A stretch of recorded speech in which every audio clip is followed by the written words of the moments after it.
Hello everyone, welcome to education achievers.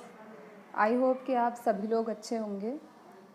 जैसा कि हम सभी जानते हैं कि 13 मार्च 2023 को अभी कुछ ही दिन पहले नेट का रिज़ल्ट जारी हो चुका है, काफ़ी इंतज़ार के बाद, लेकिन हम लोगों का रिज़ल्ट आ चुका है।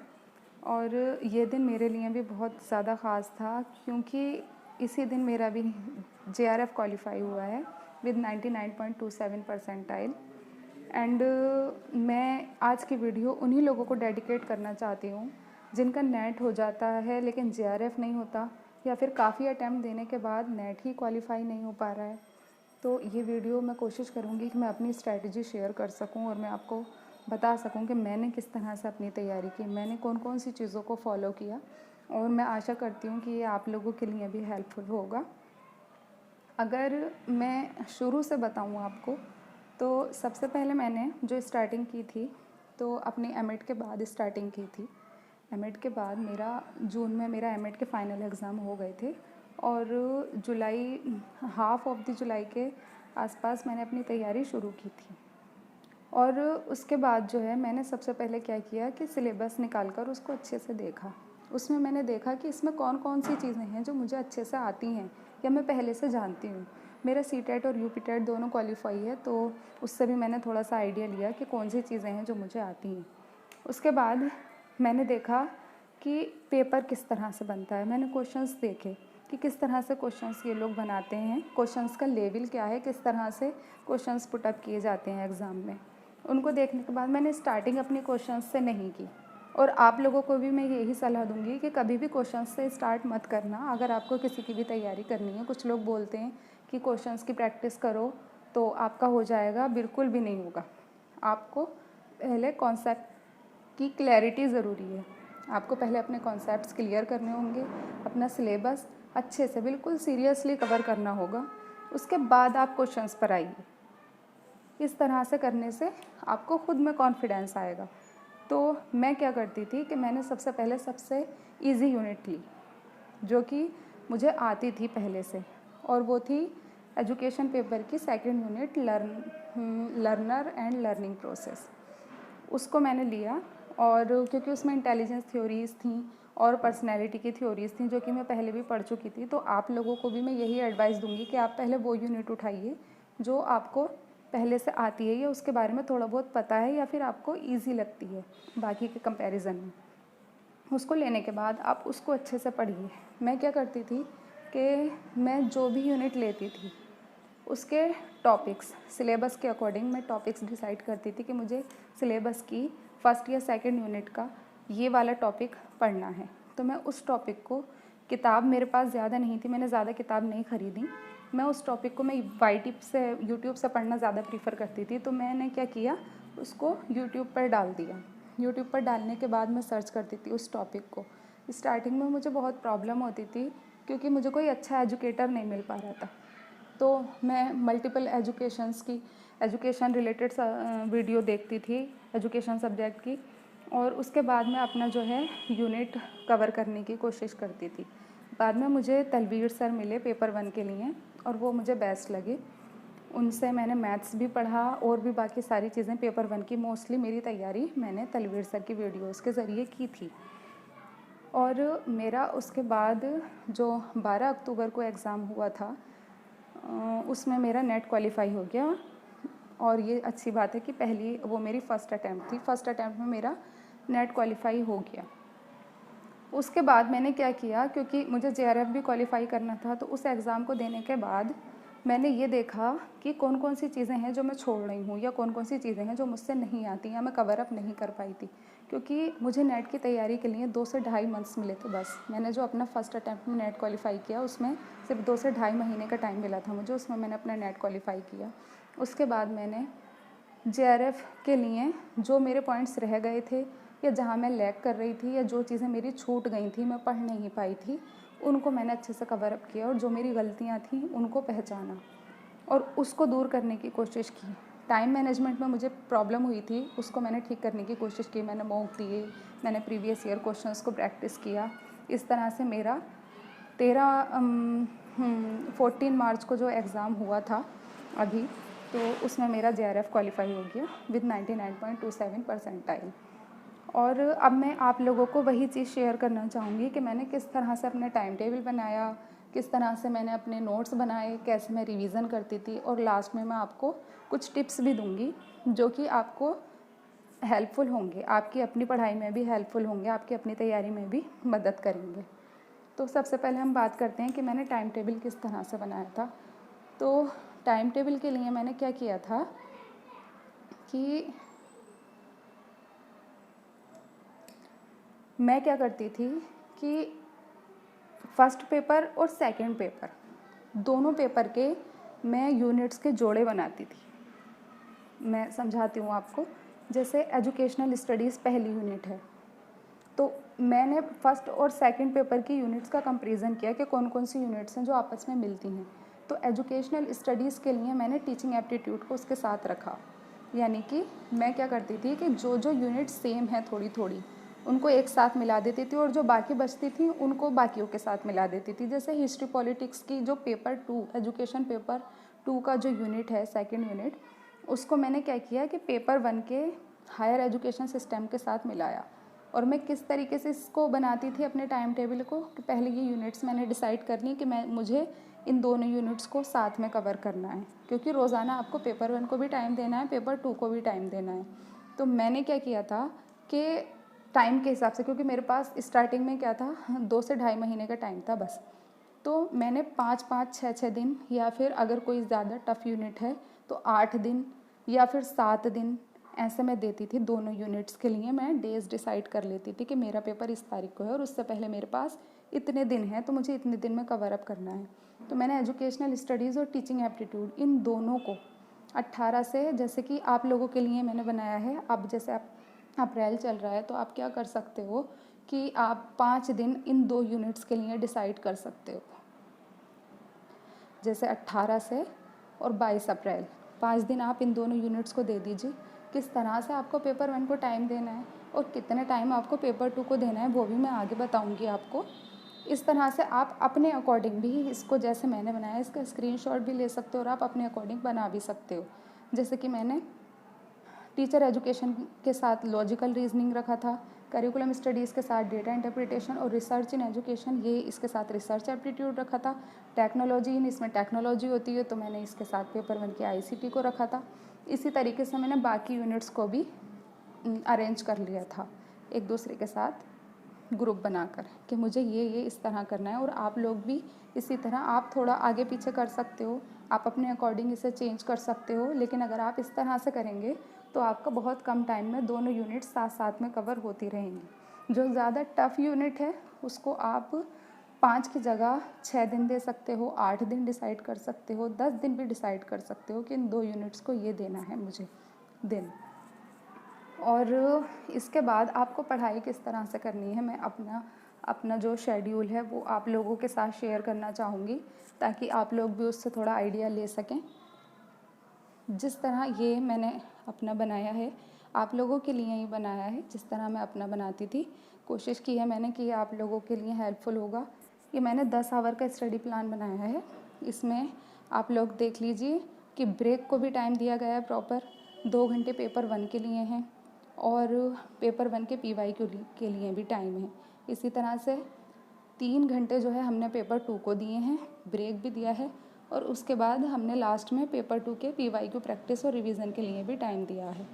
ऐसे इसी तरह से आप अपने अकॉर्डिंग, अगर आपको ऑनलाइन क्लासेस लेनी है तो उसके अकॉर्डिंग, अगर आपको टाइम नहीं मिलता, आप लोग वर्किंग वूमेन हैं या फिर आपकी जॉब है कहीं, या आप कहीं पर भी कुछ भी करते हैं, तो आप अपने अकॉर्डिंग इसको एडजस्ट कर सकते हैं।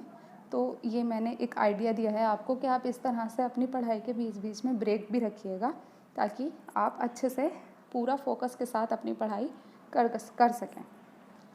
अब बाद में हम क्या देखते हैं, हम देखते हैं कि नोट्स कैसे बनाने हैं। अब नोट्स बनाने का भी एक तरीका होता है। जिस तरह से हमारी किचन होती है, किचन में हम हर चीज़ एडजस्ट करके रखते हैं। हमारी मम्मी लोग अच्छे से किचन को एडजस्ट करके रखते हैं ना, इसी तरीके से हमें नोट भी अपने बहुत ज़्यादा एडजस्ट करके बनाने हैं। यानी कि आगे पीछे कुछ नहीं लिखना है। कुछ पेपर 1 के लिए यूनिट 1 को देने हैं, कुछ पेपर्स पेपर 2 के लिए यूनिट 1 को देने हैं। इस तरह से आप अलग अलग अपना रजिस्टर डिसाइड कर सकते हैं पेपर 1 पेपर 2 के लिए। आपको अब स्टार्ट कैसे करना है? स्टार्ट करना है आपको सबसे इजी यूनिट से, जो आपको इजी लगती है। आप उसको नोट करना शुरू कीजिए, उसको पढ़ना शुरू कीजिए, उसकी कॉन्सेप्ट की क्लियरिटी कीजिए अपने माइंड में। सबसे पहले आपको सबसे इजी यूनिट से स्टार्ट करना है, जो आपको थोड़ा बहुत आता है। उससे आपने स्टार्ट कर दिया, उसको आपने पढ़ना शुरू कर दिया। आप पढ़ना कैसा है, वो नोट्स कैसे बनाने हैं? नोट्स ऐसे बनाने हैं कि आप उसके की पॉइंट्स देखिए। की पॉइंट्स देखने के बाद आप कॉन्सेप्ट मैप बनाइए। कॉन्सेप्ट मैप कैसे बनाते हैं? कॉन्सेप्ट मैप बनाने के लिए मैंने जिस तरह से बनाए थे वो मैं आपको अगली वीडियो में डिस्कस करूँगी कि मैंने किस तरह से नोट्स बनाए थे, मैं आपको दिखाऊँगी। तो आपको क्या करना है, जैसे कि एक टॉपिक है, कोई भी टॉपिक ले लीजिए आप। जैसे आपने लिया बुद्धिज़्म जो एजुकेशनल स्टडीज़ का है पार्ट, बुद्धिज़्म आपने लिया। तो आप क्या करेंगे कि आप बुद्धिज़्म लिखने के बाद उसके आसपास सारी चीज़ें एक ही पेपर पे नोट करने की कोशिश कीजिए, या फिर ज़्यादा से ज़्यादा 2 पेपर या 3 पेपर। कोई एक टॉपिक है, अगर ज़्यादा बड़ा है तो 2-3 पेपर में एडजस्ट कर लीजिए, और अगर छोटा टॉपिक है तो कोशिश कीजिए कि एक ही पेपर पर उसके सारे की पॉइंट्स आ जाएँ। आपको उस टॉपिक को बीच में लिख देना है। जैसे बुद्धिज़्म है, बुद्धिज़्म में 3 पिताका आ जाते हैं, विनय पिताका, सूत पिताका, अभिधाम पिताका। तो इनको आप लिखिए उसके साथ। इसके साथ साथ 8 फोल्ड पाथ आते हैं, तो आप वो भी इसके साथ लिखिए। इसके अलावा बुद्धिज़्म के स्कूल आते हैं, वो भी आप इसी के पास लिखिए। यानी कि एक टॉपिक से रिलेटेड जो भी इम्पोर्टेंट चीज़ें हैं आप उसके आसपास लिखिए, और बीच में उस टॉपिक को लिख दीजिए। इस तरह से आपके कॉन्सेप्ट मैप आपको रिवीजन में भी बहुत हेल्प करेंगे। आपको एग्ज़ाम से पहले ज़्यादा मेहनत नहीं करनी होगी, आप इसी को देखेंगे और आपको याद हो जाएगा। अब आपको नोट्स कैसे बनाने हैं कि नोट क्या करना है आपको, जो की पॉइंट्स होते हैं। जैसे एक्शन रिसर्च है, एक्शन रिसर्च का किसने दिया? कर्ट लेविन ने दिया। क्या होता है? साइक्लिक प्रोसेस होता है, और साइक्लिक प्रोसेस में कौन कौन से आते हैं, तो वो सारी चीज़ें। तो इस तरह से की पॉइंट्स, और जो किसी भी टॉपिक के जो कीवर्ड्स हैं उसको आपको ज़रूर लिखना है, और हाईलाइट करके लिखना है। आपको हाईलाइट करना है इंपॉर्टेंट टर्म्स को। बहुत बड़े नोट्स नहीं बनाने हैं, बहुत ही ज़्यादा शॉर्ट फॉर्म में नोट्स बनाने हैं, ताकि आपको उसको पढ़ के याद आ जाए कि मैंने इसके बारे में ये पढ़ा था और ये इसके इम्पोर्टेंट कीवर्ड्स हैं। बहुत ज़्यादा लिखेंगे तो फिर किताब में और आपके नोट्स में फ़र्क ही क्या रह जाएगा। तो आपको अपने अकॉर्डिंग नोट्स बनाने हैं, शॉर्ट में बनाने हैं और अच्छे बनाने हैं, जिसमें कि ज़्यादा से ज़्यादा कॉन्सेप्ट मैप और की पॉइंट्स का आपको ख्याल रखना है, कीवर्ड्स को हाईलाइट करना है। ये हो गई नोट मेकिंग की बात। अब आगे हम बात करते हैं रिवीजन किस तरह से करना है। ये रिवीजन किसी भी एग्ज़ाम को क्वालिफाई करने के लिए सबसे सबसे सबसे ज़्यादा ज़रूरी चीज़ है रिवीजन। अगर आपने ये प्रॉपर नहीं किया तो आपकी सारी मेहनत बेकार जाएगी। ये एक तरीके से कामयाबी की है, अगर आपको सच में क्वालिफाई करना है तो आपको क्या करना है रिवीजन के लिए। मैं क्या करती थी कि मैं जो भी यूनिट पढ़ लेती थी, जैसे मेरी यूनिट कवर हो जाती थी तो मैं उसके बाद उसको पूरी को रिवाइज़ करती थी। और अगर मैं अपना बताऊं तो मैं रिवीजन के लिए ये करती थी कि एक यूनिट पूरी होने के बाद उससे रिलेटेड यूट्यूब पर जो पूरी यूनिट की वीडियोस होती थी, 1 घंटे की या 1.5 घंटे की या 2 घंटे की भी, उनको एक बार देखती थी कि मेरा कोई पॉइंट रह तो नहीं गया है। तो मेरा रिवीजन भी हो जाता था और जो पॉइंट्स रह जाते थे वो भी कवर अप हो जाते थे। तो आपको रेगुलर रिवीजन करना है, जो आपने कॉन्सेप्ट मैप बनाए हैं उनको रेगुलर देखना है, कीवर्ड्स को जहन में रखना है। इस तरह आपको अपना रिवीजन करना है। आप ये भी कर सकते हो कि जो ऐसी चीज़ें होती हैं कुछ कि आपको याद रखने में प्रॉब्लम होती है, समझने वाली चीज़ें आप समझ लेते हो, मगर कुछ चीज़ें जैसे कि डेट्स हैं इंपॉर्टेंट, या फिर ये थ्योरी किसने दी उनके नाम हैं थ्योरिस्ट के या साइकोलॉजिस्ट के नाम हैं, तो आप एक पेपर पे उनको साफ साफ पहले नोट कर लीजिए। उसके बाद आपको क्या करना है, जो आपकी स्टडी टेबल है उसके आसपास वॉल पर, या फिर जहाँ भी आप ज़्यादा रहते हैं, अगर किचन में ज़्यादा रहते हैं तो किचन में उन पेपर्स को चिपका लीजिए। जिससे क्या होगा कि आपके ज़्यादा से ज़्यादा उस पर नज़र पड़ेगी, तो आपको ज़्यादा से ज़्यादा याद रहेगा, वो कॉन्सेप्ट आप भूलेंगे नहीं फिर। दूसरा एक तरीका होता है कि रिवीजन के लिए आप 3 दिन में 1 दिन दे सकते हैं कि हर तीसरे दिन हमको रिवीजन करना है। दूसरा आप ये भी कर सकते हैं कि हफ्ते में 1 दिन दे सकते हैं कि मुझे संडे टू संडे रिवीजन करना है, इस एक हफ्ते में मैंने जो भी पढ़ा है। ये 2 तरीके होते हैं, आपको जो ठीक लगे आप इसको अप्लाई कर सकते हो। लेकिन कॉन्सेप्ट में आपको रिवीजन ज़रूर करना है, एक यूनिट के बाद पूरी यूनिट को रिवाइज़ भी ज़रूर करना है। रिवीजन बहुत अच्छे से करना है आपको, कोई भी तरीका आप यूज़ कर सकते हो। तो ये हो गया हमारा रिवीजन किस तरह से करना है। उसके बाद मैं आप लोगों को कुछ चीज़ें बताना चाहूँगी जो कि ख़ुद मैंने फ़ॉलो की थी अपनी पढ़ाई के दौरान, और मैं इनका बहुत ध्यान रखती थी। सबसे पहली चीज़ होती है decide the next day target 1 day before. ये बहुत ज़रूरी है और इसने मुझे बहुत ज़्यादा पर्सनली हेल्प किया। मैं क्या करती थी कि जैसे कल को मुझे बुद्धिज़्म पढ़ना है और मुझे बुद्धिज़्म की और जैनिज़्म की पूरी यूनिट कवर करनी है, पूरा टॉपिक कवर करना है, या फिर कुछ और भी करना है, या पेपर 1 का जो भी करना है, मैं एक दिन पहले उसको लिख लेती थी कि मुझे कल में ये सारा कंप्लीट करना है, कैसे भी, चाहे मुझे रात को कंप्लीट करना पड़े, लेकिन ये जो मेरा टारगेट है, ये मेरा कल का टारगेट है और ये मुझे कल ही कंप्लीट करना है। यानी I have to complete today's target today itself. मुझे आज ही ये टारगेट पूरा करना है। अगर आप इस तरह एक दिन पहले डिसाइड कर लेते हैं तो एक तो आपका टाइम बचेगा, आपको ये डिसाइड करने में टाइम नहीं लगेगा कि आज मुझे करना क्या है, और दूसरा आपको पहले से ही पता होगा कि मेरा आज का टारगेट क्या है, मेरा गोल क्या है, मुझे करना क्या है। सुबह उठ के ही आपके दिमाग में होगा कि मुझे ये सारी चीज़ें आज कवर करनी है, तो वो आपको बहुत हेल्पफुल रहेगा और आपको जो है अंदर से एनर्जी आएगी कि मुझे ये सब करना है। 2 चीज़ें। तीसरी चीज़, आपको हर यूनिट कंप्लीट करने के बाद PYQ की प्रैक्टिस ज़रूर करनी है। PYQ की प्रैक्टिस, जैसे आपने एक यूनिट की एजुकेशनल स्टडीज़ का, आपका यूनिट 1 का पहला पार्ट पूरा हो गया, उस पहले पार्ट को पूरा करने के बाद आप उसकी प्रैक्टिस करेंगे PYQ की, और जो भी आपको इम्पोर्टेंट चीज़ें मिलती हैं उन प्रैक्टिस के दौरान आप उसको नोट भी करेंगे। ये चीज़ मैं बताना भूल गई कि नोट्स जब आप बनाएं तो जैसे एक यूनिट के नोट्स बनाने के बाद आप 4 से 5 पेज उसके पहले छोड़िए, उसके बाद अगली यूनिट स्टार्ट कीजिए। वो पेपर क्यों छोड़ने हैं आपको कि आपको जब PYQ की प्रैक्टिस करेंगे उस यूनिट की, तो वो PYQ में जो भी कीवर्ड्स आपको मिलेंगे या इंपॉर्टेंट क्वेश्चन मिलेगा तो आप उन पेपर्स पे लिख सकते हैं।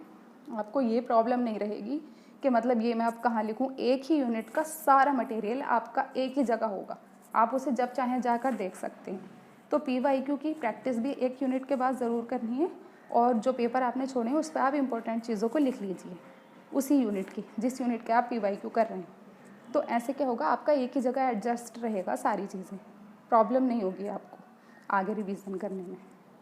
सबसे ज़रूरी और सबसे लास्ट में जो चीज़ है वो ये है कि ख़ुद पे भरोसा रखिए। मैं क्या करती थी कि मैंने अपनी नोटबुक के सबसे स्टार्टिंग में लिखा था कि मेरा नेट एंड JRF 100% होगा, और मैं जब भी अपना कॉपी खोलती थी मेरी नज़र सबसे पहले उस पर पड़ती थी, और मैं ख़ुद से कहती थी कि हाँ ये मैं सच करके दिखाऊंगी, चाहे मेरे पास कम वक्त है लेकिन मैं इसको प्रूव करूँगी, मुझे ख़ुद को आजमाना है, मेरा नेट JRF 100% होगा। ये आप खुद से कहिए, कुछ भी इम्पॉसिबल नहीं है।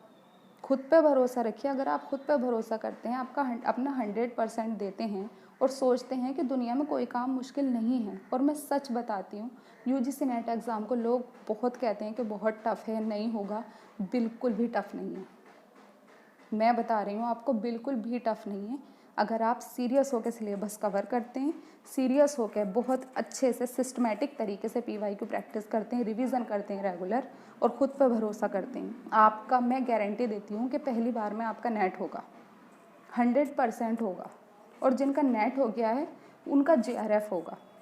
सबसे ज़रूरी क्या है कि आप खुद पर भरोसा रखिए। ये मेरी कुछ स्ट्रैटेजी थी। मैंने कोशिश की है कि मेरी जो ये चीज़ें हैं जो मैंने अपने एग्ज़ाम के दौरान फॉलो की वो आपको काम आएंगी। अगर आपको वीडियो थोड़ा सा भी हेल्पफुल लगे तो प्लीज़ मेरे चैनल को लाइक कीजिएगा और सब्सक्राइब कीजिएगा, शेयर भी कीजिएगा ताकि किसी की हेल्प हो सके। आज के लिए बस इतना ही, बाकी की चीज़ें मैं आगे आपको डिस्कस करती रहूँगी, धीरे धीरे आपको बताती रहूँगी। जो भी मेरे पढ़ने के दौरान जो चीज़ें मैंने फ़ॉलो की वो सब मैं आपको धीरे धीरे बताऊँगी, और आपको ज़रूरी कॉन्सेप्ट्स की भी नॉलेज दूँगी। तो आज के लिए बस इतना ही। Thanks for watching the video.